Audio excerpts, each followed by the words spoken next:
Plot holes in Doctor Who. You've seen the title, you know what to expect, but first, let's talk about the definition of a plot hole. A plot hole is a gap in a story where things happen without a logical reason. There are 4 main types of plot holes in fiction. Number 1, something happens that other events specifically prohibit. If current events are happening that are prohibited by previously established rules, plot hole. Number 2, characters have knowledge of things that haven't yet been passed to them, such as if character A knows character B's name without learning it first. Plot hole. Number 3, a character overlooks an obviously simple course of action to solve the problem. A lot of writers can't cover every single base, but if the characters are purposefully avoiding a solution that just makes their actions seem really weird and out of character, plot hole. And number 4, when the author just randomly forgets about or just drops a subplot without any sort of explanation. Plot hole. Now, it is universally accepted that Doctor Who has a lot of plot holes. Can we all agree? I mean, almost any time that time travel is used in fiction, it will create plot holes. And Doctor Who is a series that has over 800 episodes, and the show is about time travel.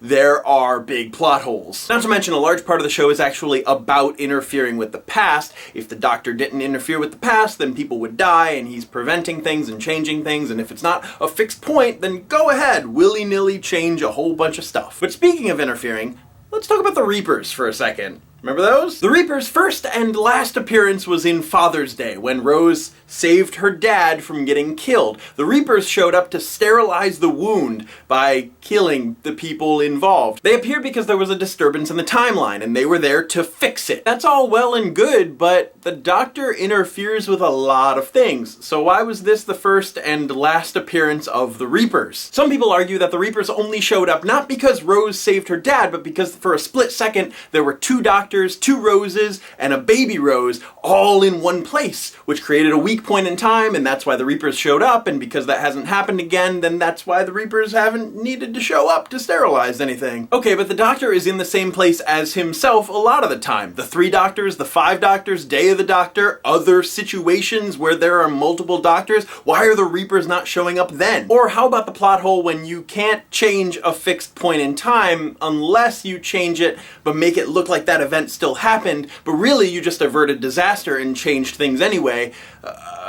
Or how about that time that River poisoned Eleven and he got inside the TARDIS and he was talking to the console about his options and he mentioned, oh, just regenerate, and the console said, regeneration disabled. But if Eleven was technically the Doctor's 13th life, which we found out later in the series that he didn't have any more regenerations after that, why was regeneration even an option? He already knew which life he was at. That shouldn't have even been a thought. The age of the Doctor was a plot hole for a while. Doctor number 6 claimed to be 900 years old. Doctor number 7 said that he was 953. The 8th Doctor calculated his age to be 1012 years old, although he did say that he might have messed up his math a bit. And Doctor number 9 said that he was 900 years old, but the War Doctor said that the Time War went on for no less than 400 linear years. So what? They finally sort of fixed this in the Day of the Doctor, where the Doctor said that he honestly didn't know how old he was anymore. Or what about getting a message from Gallifrey, which is supposedly time-locked, and then in the 50th anniversary, the Doctor saves Gallifrey and hides them away in an instant of time somewhere in space. And then in the very next episode, they're broadcasting this huge signal through all of space-time. I thought they were frozen in an instant of time. Or how about when Clara jumps into the Doctor's time stream, helps him throughout his life?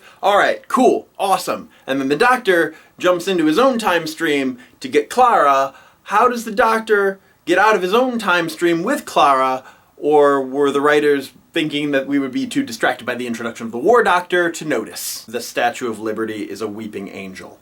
I'm so upset about this plot device, I'm not even going to touch it. Wait, one thing though, the Statue of Liberty is copper. When a weeping angel is being looked at, it's a stone. Alright, my favorite Doctor Who plot hole. It's one that not many people noticed.